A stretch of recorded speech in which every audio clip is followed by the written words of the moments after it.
So I guess this is a result of globalization that you can find Coca-Cola tins on top of the Everest and Buddhist monk in Monterey.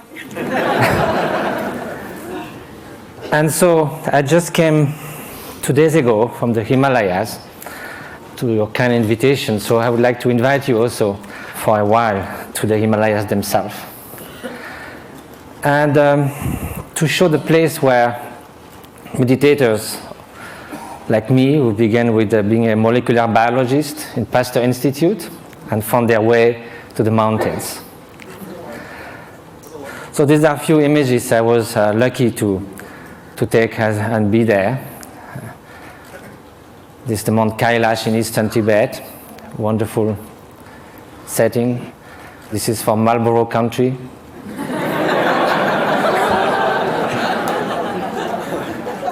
This is a turquoise lake, a meditator. This is the hottest day of the year, somewhere in eastern Tibet, on August 1st. And the night before, we camped, and my Tibetan friends said, we're going to sleep outside. And I said, why? We have enough space in the tent. They say, yes, but it's summertime.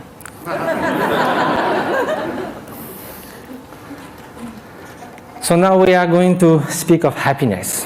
As a Frenchman, I must say that there are a lot of French intellectuals that think that happiness is not at all interesting. I just wrote an essay on happiness, and there was a controversy, and someone wrote an article saying, don't impose on us the dirty work of happiness. We don't care about being happy. We need to live with passion. We like the ups and downs of life. We like our suffering because it's so good when it ceases for a while. This is what I see from the balcony of my hermitage in the Himalayas. It's about 2 meters by 3, and you are all welcome anytime. Now let's come to happiness or well-being. And first of all, despite what the French intellectuals say, it seems that no one wakes up in the morning thinking, may I suffer the whole day. Which means that somehow, consciously or not, directly or indirectly, in the short and the long term, whatever we do, whatever we hope, whatever we dream, somehow is related to a deep, profound desire for well-being or happiness. As Pascal said, even the one who hangs himself somehow is looking for a cessation for suffering. He finds no other way. But then if you look in the literature, East and West, you can find incredible diversity of definition of happiness. Some people say can only be lived in remembering the past, imagining the future, never in the present. Some people say happiness is right now, is the quality of the freshness of the present moment. And that led to Henri Bergson, the French philosopher, to say all the great thinkers of humanity have left happiness in the vague, so that they could define, each of them could define in their own terms. Well, that will be fine if it was just a secondary preoccupation in life. But now if it is something that's going to determine the quality of every instant of our life, then we better know what it is, have some clearer idea. And probably the fact that we don't know that is why so often, although we seek happiness, it seems we turn our back to it. Although we want to avoid suffering, it seems we are running someone towards it. And that also comes from some kind of confusions. One of the most common one is happiness and pleasure. But if we look at the characteristic of those two, pleasure is contingent upon time, upon its object, upon the place. It is something that changes of nature. Beautiful chocolate cake, first serving is delicious, second one, not so much, then we feel disgust. That's the nature of things. We get tired. I used to be a fan of Bach. I used to play it on the guitar, and I can hear it 2, 3, 5 times. If I had to hear it 24 hours non-stop, it might be very tiring. If you are feeling very cold, you come near a fire, it's so wonderful. Then after some moments, you just go a little back and then it starts burning. it sort of uses itself as you experience it. And also, again, it can also, it's something that it is not something that is radiating outside. Like, you can feel intense pleasure, and some others around you can be suffering a lot. Now, what then will be happiness? And happiness, of course, is such a vague word. So let's say well-being. And so I think the best definition, according to the Buddhist view, is that well-being is not just a mere pleasurable sensation. It is a deep sense of serenity and fulfillment, a state that actually pervades and underlies all emotional states and all the joys of sorrows that can come one's way. Well, that might be surprising. Can we have this kind of well-being while being sad? In a way, why not? Because we are speaking at a different level. Look at the waves coming near the shore. When you are at the bottom of the wave, you hit the bottom. You hit the solid rock. When you are surfing on the top, you are all elated. So you go from elation to depression. There's no depth. Now, if you look at the high sea, there might be beautiful, calm ocean like a mirror. There might be storms, but the depth of the ocean is still there, unchanged. So now, how is that? It can only be a state of being, not just a fleeting emotion, sensation, even joy that can be the spring of happiness. But there's also wicked joy. You can rejoice in someone's suffering. So now, how do we proceed in our quest for happiness? Very often, we look outside. We think that if we could gather this and that, all the conditions, something like we say, everything to be happy, to have everything to be happy, that very sentence already bears the doom of destruction of happiness. To have everything. If we miss something, it collapses. And also when things go wrong, we're trying to fix things outside so much. But our control on the outer world is limited, temporary, and often illusory. So now look at the inner conditions. Aren't it stronger? Isn't it the mind that translates the outer condition into happiness and suffering? And isn't that stronger? We know by experience that we can be in what we call a little paradise and yet be completely unhappy within. The Dalai Lama was once in Portugal and there was a lot of construction going on everywhere. So one evening he said, look, you are doing all these things, but isn't it nice also to build something within? And he said, unless that, even you get a high-tech flat on the 100th floor of a super modern and comfortable building, if you are deeply unhappy within, all you are going to look for is a window from which to jump. So now, at the opposite, we know a lot of people who in very difficult circumstances manage to keep serenity, inner strength, inner freedom, confidence. So now if the inner conditions are stronger, of course the outer conditions do influence. And it's wonderful to live longer, healthier, to have access to information, education, to be able to travel, to have freedom. It's highly desirable. However, this is not enough. Those are just auxiliary help, conditions. The experience that translates everything is within the mind. So then when we ask oneself how to nurture the conditions for happiness, the inner conditions, and which are those which will undermine happiness. So then this needs to have some experience. We have to know from ourselves there are certain states of mind that are conducing to this flourishing, to this well-being, what the Greek call eudaimonia, flourishing. And there are some which are adverse to this well-being.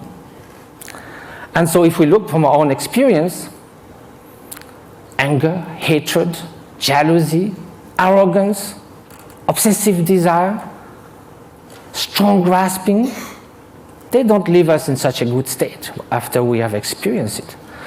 and also they are detrimental to others' happiness. So we may consider that the more those are invading our mind, and like a chain reaction, the more we'll feel miserable, we'll feel tormented.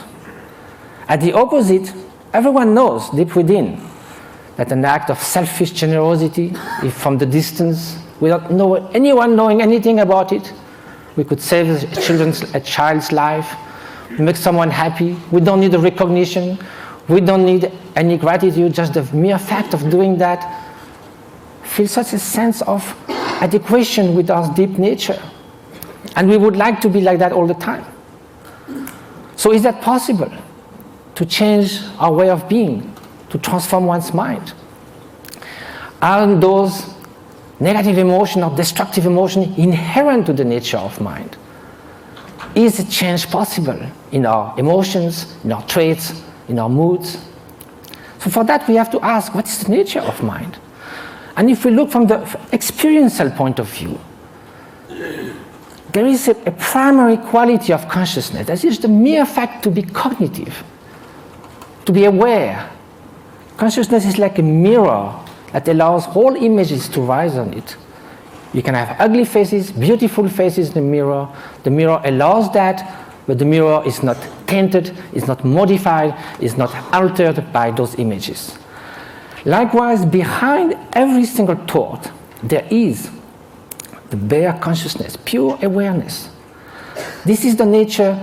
It cannot be tainted intrinsically with hatred or jealousy, because then, if it was always there, like a dye that would permeate the whole cloth, then it would be found all the time somewhere. We know we're not always angry, always jealous, or always generous.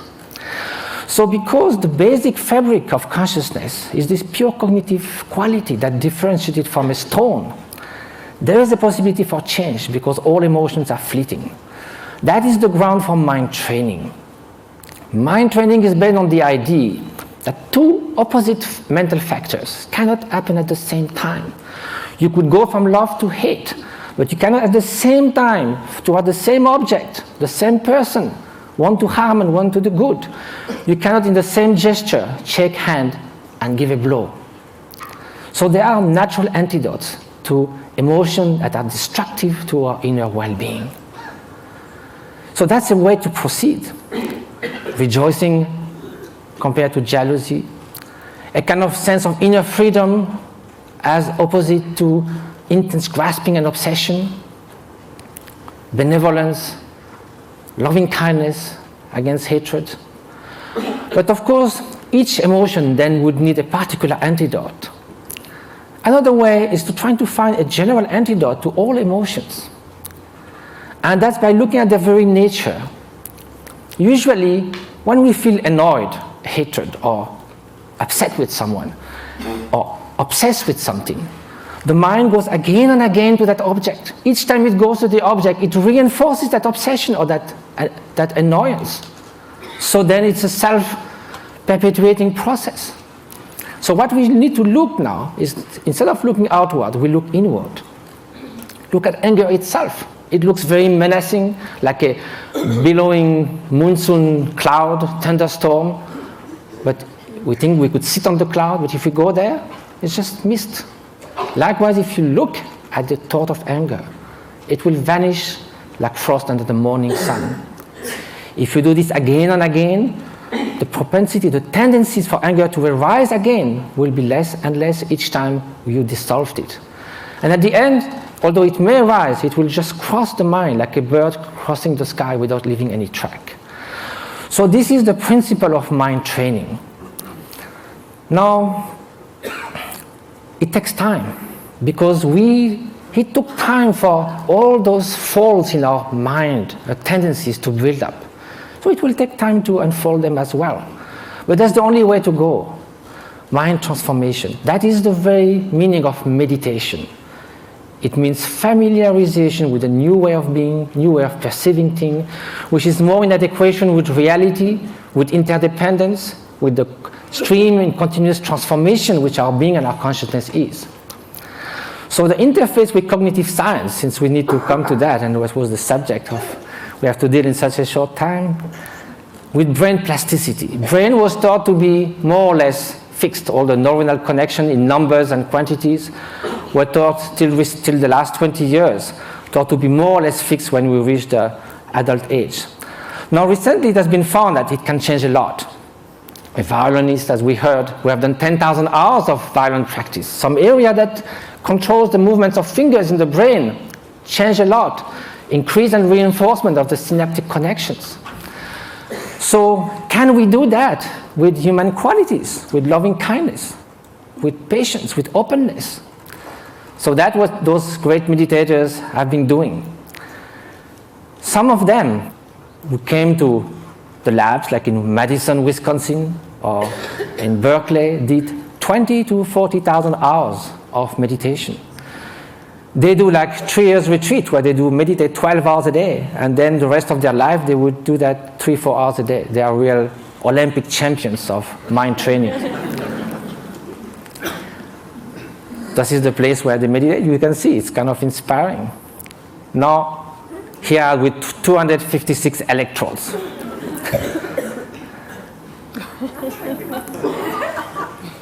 So what did they find? Of course, same thing, the scientific embargo. A paper has been submitted to Nature. Hopefully it will be accepted.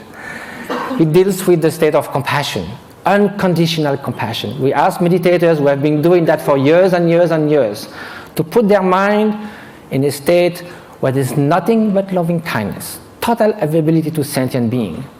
Of course, during the training, we do that with objects. We think of people suffering, we think of people we love, but at some point it can be a state which is all-pervading. Here's the preliminary result, which I can show because it's already been shown.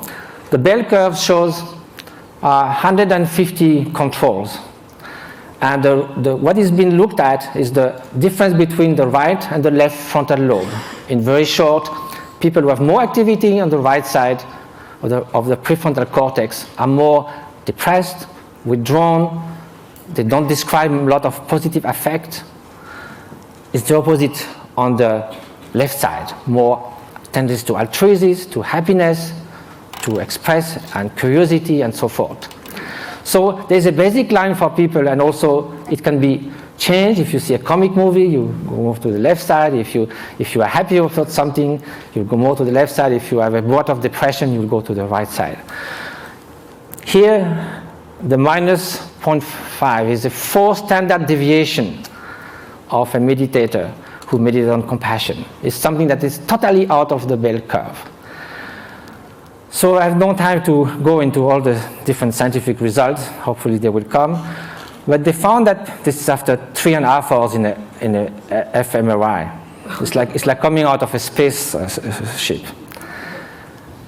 Also, it has been shown in other labs, for instance, Paul Ekman's labs in Berkeley, that some meditators are able also to control the emotional response more than it could be taught.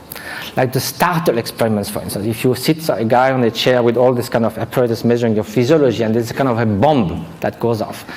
It's a so instinctive response that in 20 years, they never saw anyone who would not jump. Some meditators, without trying to stop it, but simply by being completely open, thinking that bang is just going to be just a small event, like a shooting stars, they're able not to move at all. So the whole point of that is not sort of to make like a circus thing of showing exceptional beings who can jump or whatever. It's more to say that mind training matters. That this is not just a luxury, this is not a supplementary vitamin for the soul. This is something that's going to determine the quality of every instant of our life. We are ready to spend 50 years achieving education. We love to do jogging, fitness. We do all kinds of things to remain beautiful. Yet, we spend surprisingly little time taking care of what matters most, the way our mind functions, which again is the ultimate thing that determines the quality of our experience. Now, compassion should also be put in action. That's what we try to do in different places. Just this one example is worth a lot of work. This lady with bone TV left alone in a tent was going to die with her only daughter. 1 year later, how she is. Different schools and clinics we've been doing in Tibet. And just I leave you with the beauty of those looks that tells more about happiness that I could ever say. And jumping monks of Tibet. Flying monks.